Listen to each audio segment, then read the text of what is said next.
آموس كدير من كان يؤمن بالله واليوم الآخر فليقل خيرا أو ليصمت روح إلهي ما أنت أخرر ما الله ما أنت أخرر ميسن أما خير هكوها الله أما هيسك آموس طول الصمت آموس كدير يروح إنه آموس كبتصدو روح وحي السيساء قدرين حشمد ماموسد وزن اي قيمه يوياش الروح لكن روح دي هذا الكيسو بطو او ثرثار نقضه waxa la leeyahay xataa majaalistiisa waa laga carraya warkii hadalka badnaa waa soo socdaa leeyahay tii hadalka badnayd war badana fadhiga xataa waa loo kala carari oo qadarin male laana hadalka faraha badan ruuxa qiimihiisu dilaa سأصدرت النبي صلى الله عليه وسلم عليك بحسن الخلق وطول الصمت وحال لازمت أخلاق وناك يا آمس دير كدبنا النبي وحكدم بيسي صلوات ربي والسلام عليه إلهي نفتي يدو قعنتي سأيكوشرتان كدارتي ما تجمل الخلائق بمثلهما لبضا وحلمذا خلائق ذو اسكما قرحيان وحلا اسكو قرحيو waxa ugu quruxsan oo ugu qiimo badan akhlaaq wanaagsan iyo aamus dheer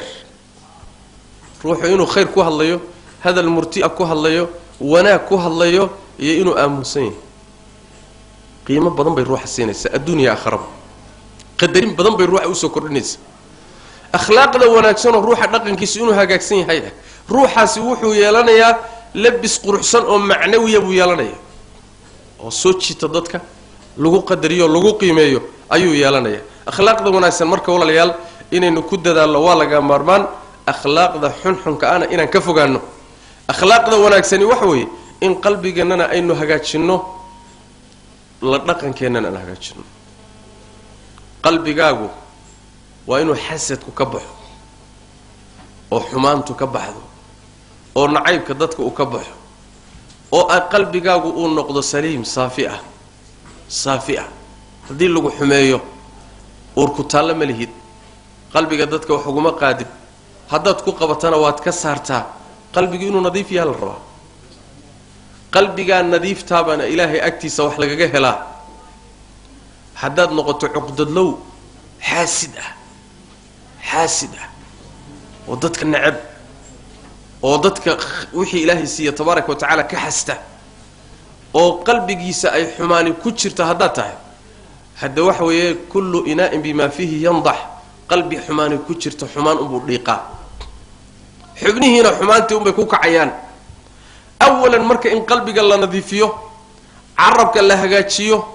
xubnaha la nadiifiyo muaamalada la hagaajiyo xubnahaaga iyo jirkaaga iyo noloshaadu kontroolanta la doonaya akhlaaqda wanaagsan waa saas waxay ka bilaabataa qalbiga la sifeeyo la hagaajiyo kadibna noloshii kale to ruuxu is hagaajiyo akhlaaqda wanaagsan waa saas daradeed baa nabigeenu sallallahu alayhi wa sallam alayhi hadith ibn majah uu soo saaray min hadith abdullah ibn amr ibn aas ay rasuulku sallallahu alayhi wa sallam khayrun nasi dhul qalbi al makhmum wal lisan as sadiq ibn sallallahu alayhi wa sallam dadka waxa ugu khayr badan ruuxa qalbiga makhmumka leh carabka runta badanna leh saxaabadu waxay yiraahdeen rasuul ilaahayo garanay carabka runta sheege famal qalbul makhmum baydeen qalbigan makhmumka maxaa laga wadaa markaas nabigu wuxuu sallallahu alayhi wasallam huwa at-taqiyyu an-naqiyyu alladhi la ithma fihi wala baghya wala hasad qalbiga oo makhmumka waxa weey waa qalbiga alla ka baqa baqdin ilaahay iyo cabsidiisa ku jirta وصافي أو نظيف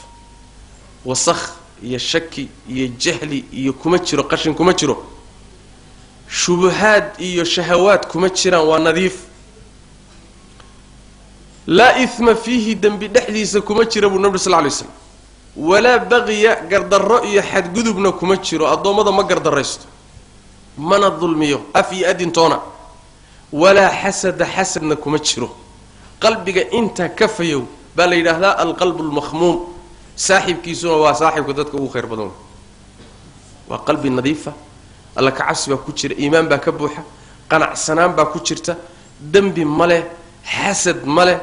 xadgudub male gardarram male uurku taalle iyo male maartay ee cuqdad male qalbiga noocaasa saaxiibkiisu dadku ugu khayr badan markaas saxaabadu waxay yiraahdeen faman ala atharihi